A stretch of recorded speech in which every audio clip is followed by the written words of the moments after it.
utiliser l'arme nucléaire contre l'Iran. Alors Thomas Despo, vous avez analysé tout ça, vous avez travaillé sur le sujet. C'est vrai que Donald Trump, il avait réaffirmé cette semaine que c'était totalement faux, qu'il ne veut pas utiliser l'arme nucléaire. D'où vient donc cette information ? Alors, le point de départ, c'est cette vidéo d'un certain Larry Johnson. Il parle d'une scène qui se serait déroulée lors d'une réunion de crise à la Maison-Blanche et où le chef d'état-major des armées se serait opposé à Donald Trump. On a appris qu'ils avaient tenu une réunion de crise samedi soir. Un rapport issu de cette réunion à la Maison-Blanche indique que Trump voulait utiliser les codes nucléaires. Le général Dan Kane s'est levé et a dit non. Il a invoqué son privilège en tant que chef des forces armées. Il y a des photos de Kane sortant de cette réunion, la tête baissée vers le sol.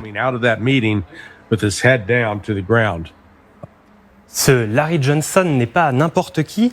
Sa parole, elle est écoutée parce qu'il a été membre de la CIA pendant les années 80.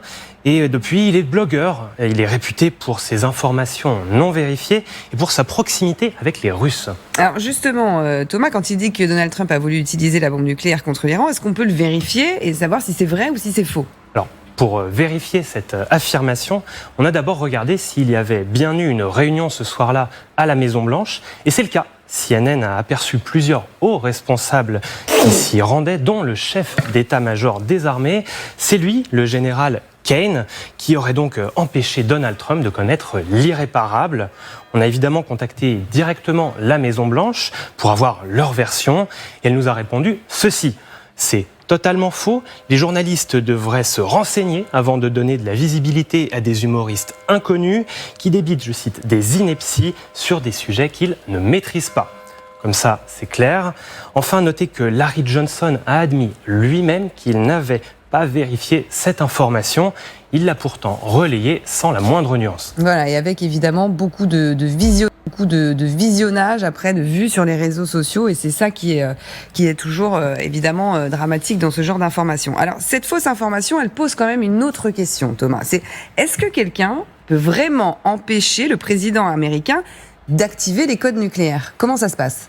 Eh bien non, c'est là aussi que l'histoire ne tient pas debout. En tant que commandant en chef, Donald Trump détient l'autorité exclusive pour autoriser l'utilisation des armes nucléaires américaines. Personne ne peut s'y opposer s'il en donne l'ordre, pas même l'armée ou le Congrès. Maintenant, dans la chaîne de commandement nucléaire, ce n'est pas vraiment le président qui appuie sur le bouton. Comment ça marche ? Eh bien, quand le président envoie l'ordre, un message d'urgence crypté est envoyé au centre de contrôle des tirs de missiles. Ces centres, ils doivent décrypter ce message avec des codes et si ça correspond, les officiers vont lancer l'opération. Ce sont eux, finalement, qui vont appuyer sur le bouton si on poursuit la métaphore. La seule chose, in fine, qui pourrait empêcher cet ordre du président américain, c'est que, Vous parlez d'une succession qui se prépare dans le pays le plus fermé du monde. Selon les services secrets sud-coréens, Kim Jong-un, dirigeant suprême de Corée du Nord, pourrait bientôt annoncer officiellement la relève. Et la voici, cette relève, vous allez la découvrir. C'est une jeune femme, elle s'appelle Kim Young-hae. Officiellement, elle est née en 2013, elle a donc 12 ans, elle en aura 13 le 19 février dernier. Si c'est bien sa date de naissance, parce qu'il y a un doute sur la question. Cadette de la famille Kim, elle aurait un grand frère et peut-être un petit frère ou une petite sœur.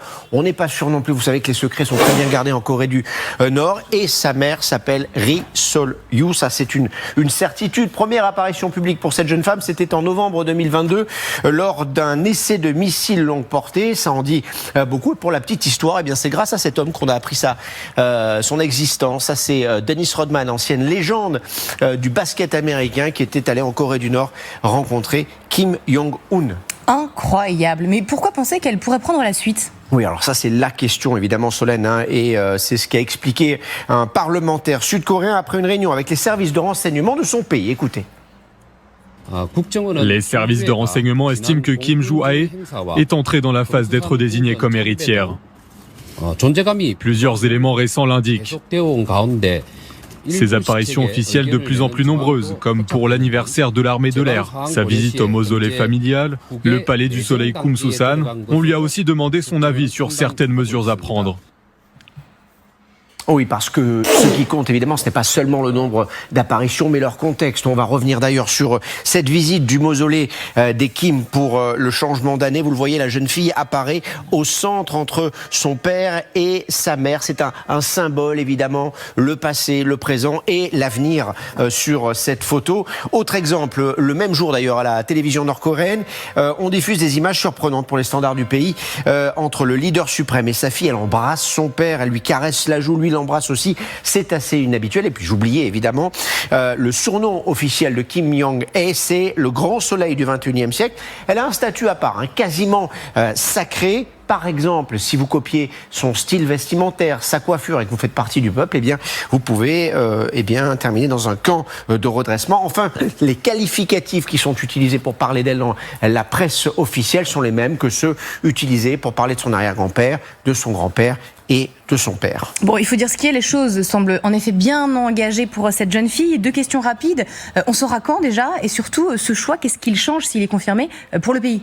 Alors le parti au pouvoir tient un congrès à la fin du mois de février. Généralement, ce congrès, il sert à définir les politiques du pays, à faire de grandes annonces, mais aussi il sert aux nominations. Et Kim Jong-un pourrait être nommé première secrétaire de son comité central, c'est-à-dire numéro 2 de la formation politique. Ça, évidemment, ce serait un signal clair. Solène, ça installera une 4e génération de Kim au pouvoir. C'est un véritable régime monarchique.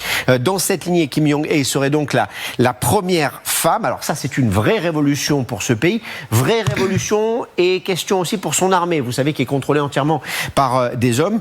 On ne sait pas ce que ça changera, le fait qu'elle soit une femme à la tête de ce pays. Souvenez-vous de son père, il a eu une éducation en Europe, en Suisse pour être précis. Il était considéré comme très occidentalisé, ouvert à l'ouverture, si j'ose dire. Eh bien, la suite a montré tout le contraire.